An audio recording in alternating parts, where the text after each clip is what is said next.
నమస్కారము. నా నా పేరు బాబు నాయక్, సూర్యాపేట డిస్టిక్ ఆదివాసీ ఎస్టీసీల అధ్యక్షుడిని. తెలంగాణ రాష్ట్రంలో ఈ ప్రజాప్రభుత్వము అందరి వెనుకబడ్డ కులాలందరికీ, ఎస్టీ, ఎస్సీ, బీసీ, మైనార్టీ అందరికీ అనుకూలంగా చేస్తున్న ఈ విధానాన్ని, ఈ వచ్చిన అవకాశాన్ని ఈ కింద ఉన్న కులాలందరికీ ఉపయోగపడేలా రాహుల్ గాంధీ గారు, అప్పటి వాళ్ళ నాయనమ్మ ఇందిరాగాంధీ గారు మాకు ఇచ్చిన హక్కులను, కొన్ని అన్నిటి మా అభివృద్ధి కోసం చేసిన అన్ని చట్టాలను, యాక్టులన్నీ నీరు కార్చేలా ఈ బీజేపీ ప్రభుత్వము,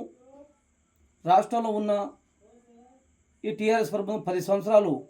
మాకు ఏ విధంగా విద్యలో కానీ, డెవలప్మెంట్ విషయంలో కానీ, ఉద్యోగస్తులు కానీ అన్ని విధాలుగా అనగదొక్కుతూ ఆ విధంగా చేస్తున్న ఈ బీజేపీ టీఆర్ఎస్ ప్రభుత్వాలను, ఈ బీజేపీ ప్రభుత్వం అవలంబిస్తున్న కొన్ని సంస్థలను, ఆదాని అంబానీలను పెంచి పోషిస్తున్న ఈ బీజేపీ, దాంతోపాటు ఆ సంస్థలో ఈ రెండు కలిసి ఈ ఆర్ఎస్ఎస్ అనే సంస్థని ఒక యుద్ధపార్థికంగా పెట్టుకొని కులాలను, మతాలను విభజించి ఎవరిని పిచ్చోళ్ళగా చేసి అందరినీ పిచ్చోళ్ళగా చేసి, కుల వర్గాలను చేసి గొడవలు పెట్టి, చిచ్చు పెట్టి, రాష్ట్రంలో 3వ ప్రధానమంత్రి అయిన నరేంద్ర మోడీ మరి రాబోయే రోజుల్లో తన వల్ల ఈ వెనకబడిన వర్గాలందరికీ ప్రమాదం ఉంది. కావున తెలంగాణ స్టేట్లో ట్రైకార్ చైర్మన్ అనే బల్లయ్య నాయకు, ట్రైకార్ చైర్మన్ తను కొద్ది విషయాల్లో మీదేసుకొని తన ఆశయాల మేరకు, మా సిద్ధాంతాల మేరకు ఈ సాగర్లో 7 రోజులు ట్రైనింగ్ క్లాసు రాహుల్ గాంధీ గారి